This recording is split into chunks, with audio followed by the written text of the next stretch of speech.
जिंदाबाद जिंदाबाद जिंदाबाद जिंदाबाद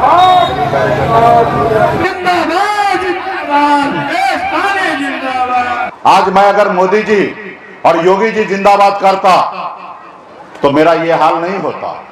आज वो हमें हर तरह का लोभ देने के लिए तैयार है। वो आइए हमारे साथ केंद्र में मंत्री बन जाइए, हमारे साथ गठबंधन कीजिए, हम कभी किसी का गुलाम नहीं बन सकते हैं। उन्होंने सुरक्षा दिया तो आप लोगों को लगा होगा कि मुकेश सहनी उसके साथ चले जाएंगे। हम क्या सुरक्षा से मानने वाले हैं? जो आरक्षण हम मांग रहे हैं वो मेरा अधिकार है, संविधान में दिया हुआ अधिकार है। जब हमारे एक भाई को आरक्षण मिल रहा है एससी का, तो हमें भी मिलना चाहिए। मोदी जी कह दे कि हम जो मांग कर रहे हैं वो गलत है। मोदी जी आते हैं ना, हर रविवार को आते हैं, मन की बात करते हैं, तो आए एक बार कहे कि निषाद समाज का जो मांग है वो नाजायज है, आरक्षण नहीं दीजिएगा तो दुनिया का कोई भी ताकत हो, चाहे वो देश का प्रधानमंत्री हो या कोई भी क्यों ना हो, हम हर किसी से लड़ने के लिए तैयार हैं। काश अगर हमारे लोग भी 30 साल 35 साल पहले अपना दल बना लेता, दल बन गया होता तो आप लोग उनको साथ देते, उस दल को बल मिलता, और जब दल को बल मिलता तो निषाद का बेटा भी बिहार का मुख्यमंत्री बनता। 2014 में ही राजनीति में आया और 15 में ही देश के प्रधानमंत्री के सामने में पैरेलल मैंने रैली कर दिया।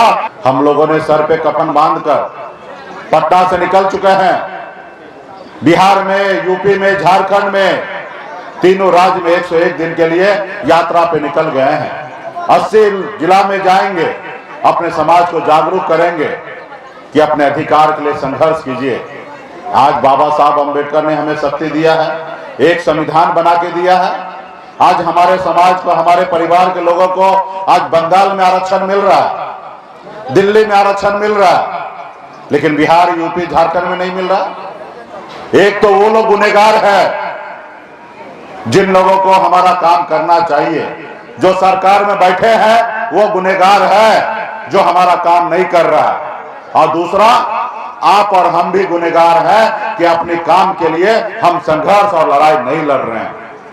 अगर हम 10-20 साल पहले, 30 साल पहले हम संघर्ष करते, जैसे अन्य समाज के लोगों ने संघर्ष किया, जैसे लालू प्रसाद यादव जी ने संघर्ष किया, जैसे उत्तर प्रदेश में मुलायम सिंह ने संघर्ष किया, बहन मायावती जी ने संघर्ष किया, जननायक कर्पूरी ठाकुर जी ने संघर्ष किया, स्वर्गीय श्री रामविलास पासवान जी ने संघर्ष किया। उन्होंने संघर्ष के बदौलत राज्य में और देश में अपनी पहचान बनाया। आज 15 साल मुख्यमंत्री रहे आदरणीय लालू प्रसाद यादव जी, आज भी उनकी सरकार है। आज काश अगर हमारे लोग भी 30 साल 35 साल पहले अपना दल बना लेता, दल बन गया होता तो आप लोग उनको साथ देते, उस दल को बल मिलता, और जब दल को बल मिलता तो निषाद का बेटा भी बिहार का मुख्यमंत्री बनता। लेकिन आज आपका दल बन चुका है, आपको अपने दल के साथ खड़ा होना है, और जब आप समाज के साथ, दल के साथ खड़ा हो जाइएगा तो आपके दल के पास बल आ जाएगा, और जब बल आएगा तो आपका हर समस्या का हल होगा। साथियों, आज बिहार में हमारा जो सपना है वो हम पूरा नहीं कर पाए। हमारा सपना था, हम भारतीय राजनीति में हमारा जो जन्म हुआ एक ही उद्देश्य से हुआ कि निषाद को आरक्षण दिलाना है।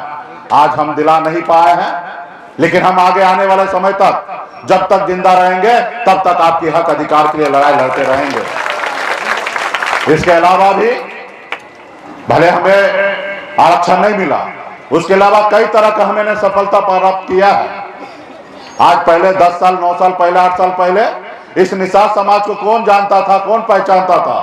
कोई जानना नहीं और कोई पहचानने का काम नहीं करता था। कोई लोग अपने आप को सहनी बोलने में डर लगता था। आज लोग गर्व से युवा कहता है कि मैं सन ऑफ मल्ला हूं। ये हमारी उपलब्धि है साथियों। आज आपका दल बना 2020 में, हम अपने दम पर बिहार में मंत्री बने, किसी के मेहरबानी से नहीं बने, अपने दम पे मंत्री बना, 4-4 विधायक बनाया। कल तक निषाद का बेटा टिकट मांगने के लिए घूमता था, हमने एक परिवर्तन करके दिखा दिया कि निषाद के बेटा टिकट नहीं मांग रहा है, बिहार में टिकट बांटने का काम कर रहा है, टिकट बांटने का काम कर रहा है। 2020 में हमारे पास बहुमत था, सरकार का चाबी मेरे पास था, हम समर्थन दिए तो बिहार का मुख्यमंत्री नीतीश कुमार जी बिहार का मुख्यमंत्री बन पाया। अगर हम समर्थन नहीं देते तो बिहार का मुख्यमंत्री नीतीश कुमार बिहार का मुख्यमंत्री नहीं बनते। ये हमारे पास पावर था। हम संघर्ष करने वाले लोग हैं। आज मैं भी लड़ाई लड़ा।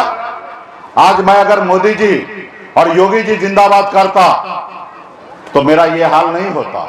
आज मैं बिहार से लेकर उत्तर प्रदेश तक, झारखंड तक अपने समाज के हक अधिकार के लिए जब मैं लड़ाई के लिए निकल गया तो उन्होंने हमारे साथ गलत किया है।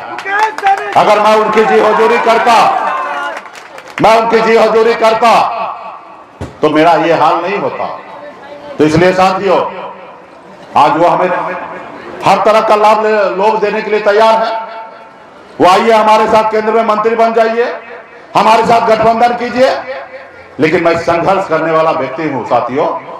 मैं 18 साल से संघर्ष कर रहा हूं। आज 42 साल की उम्र में हम 24 साल से संघर्ष करने वाले व्यक्ति हैं। हम कभी किसी का गुलाम नहीं बन सकते हैं। अपने दम पे लड़ाई लड़कर और एक न एक दिन निषाद का बेटा अपनी मंजिल को प्राप्त करेगा साथियों। आज बिहार में चर्चा है कि इतने महंगे गाड़ी में घूम रहा है, तो क्या निषाद के बेटा को सपना नहीं है? क्या वो नहीं घूमने का अधिकार है? हम घूमेंगे, हम दिखाएंगे हर एक निषाद को बेटा को, हर एक गरीब का बेटा को, हर एक गरीब पिछड़ा का बेटा को, हर एक दलित को बेटा को कि आप भी संघर्ष कीजिए और मेरे जैसे आप भी चल सकते हैं, आप भी चल सकते हैं। आज मुझे हर तरह का लोभ दे रहा है। उन्होंने सुरक्षा दिया तो आप लोगों को लगा होगा कि मुकेश सहनी उसके साथ चले जाएंगे। हम क्या सुरक्षा से मानने वाले हैं? हमारे आज बिहार में लाखों निषाद के बेटा हमारा दीवाना है। हमें कोई फिक्र नहीं है किसी का। हम अपने लड़ाई के लड़ने के लिए हम तैयार हैं। हम कभी किसी के सामने झुकने वाले नहीं हैं।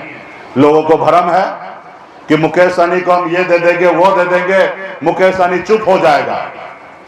हम एक लब के वंशज हैं, हम चुप होने के लिए नहीं हैं। अगर हमारा अधिकार अगर सुई के नोक के भी बराबर है तो उसके लिए हम संघर्ष करेंगे और लड़ाई लड़ेंगे और वो अधिकार को प्राप्त करेंगे। हमें किसी का अधिकार नहीं चाहिए। जो आरक्षण हम मांग रहे हैं वो मेरा अधिकार है, संविधान में दिया हुआ अधिकार है। जब हमारे एक भाई को आरक्षण मिल रहा है एससी का, तो हमें भी मिलना चाहिए। या मोदी जी कह दे कि हम जो मांग कर रहे हैं वो गलत है। मोदी जी आते हैं ना, हर रविवार को आते हैं, मन की बात करते हैं, तो आए एक बार कहे कि निषाद समाज का जो मांग है वो नाजायज है, तो हम 4 कदम पीछे हट जाएंगे। अगर वो हमारे मांग अगर जायज है तो माननीय प्रधानमंत्री जी, आप भी संकल्प लिए हैं कि गरीब का कल्याण करेंगे। आप अपने संकल्प को वादा पूरा कीजिए और निषाद के बेटा को आरक्षण करने का काम कीजिए। आपने मेरे साथ जो भी गलती किया, मैं सब चीज भूलने के लिए तैयार हूं और मैं माफ करने के लिए तैयार हूं। सिर्फ आरक्षण चाहिए। अगर आरक्षण नहीं दीजिएगा तो दुनिया का कोई भी ताकत हो, चाहे वो देश का प्रधानमंत्री हो या कोई भी क्यों ना हो, हम हर किसी से लड़ने के लिए तैयार है साथियों।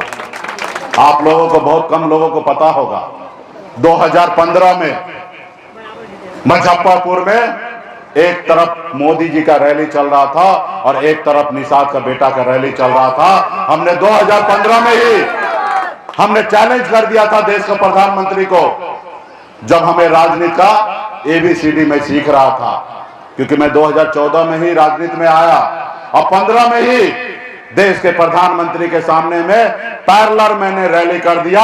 हिंदुस्तान का इकलौता निषाद का मेला का बेटा हो गया कि आज तक देश में कभी किसी नेता ने देश के प्रधानमंत्री के विरोध में कभी कोई रैली नहीं किया। ये पहला सनत मल्ला होगा और बहुत सारे साथी हैं मंच पे जिनको पता है, मोतिहारी से भी काफी लोग वहां पे आए थे। तो इसलिए साथियों, ये हमारी ताकत है। हम कभी कोई भी चीज से हार नहीं माने हैं। हम गरीबी से भी हार नहीं माने हैं। हम अपने नसीब को बदला, हम अपनी एक अलग दुनिया बनाया हूं। तो इसलिए साथियों, आने वाले समय में भी हम ऐसी दुनिया बनाएंगे जो दुनिया में खास करके हर गरीब समाज का सम्मान मिले, ऐसी दुनिया हम बनाएंगे। और जब तक ऐसी दुनिया नहीं बनेगा तब तक हम संघर्ष करते रहेंगे। हम नहीं कर पाए तो क्या होगा, आप खड़ा हो जाइएगा तो वो दुनिया को आप बनाइएगा। जब आप लड़िएगा तब आप दुनिया बनाइएगा। आप जब लड़बे नहीं कीजिएगा तो क्या दुनिया बनाइएगा। तो इसलिए साथियों, आज जरूरी है संकल्प करने का। तो क्या आप लोग लड़ाई लड़ने के लिए तैयार हैं? ये आवाज दिल्ली तक पहुंचेगा। आपकी आवाज को दिल्ली तक पहुंचाना है। माता बहन भी ना आवाज दे कि हम लड़ाई लड़ने के लिए तैयार हैं। क्या आप संकल्प करने के लिए तैयार हैं? तो साथियों, संकल्प करना है। अब मोदी जी को दिखाना है हमारी शक्ति। तो पूरा देश को पता है, जहां हम खड़ा हो जाते हैं वहां से लाइन लगना चालू होता है। मैंने बिहार को हर एक नेता को दिखा दिया है। जो 9 ने हमसे दोस्ती किया है वो 10 कदम आगे बढ़ा है, और जिन्होंने हमसे दुश्मनी किया है वो 100 कदम पीछे रह गया। आपने 2020 में आपने देखा।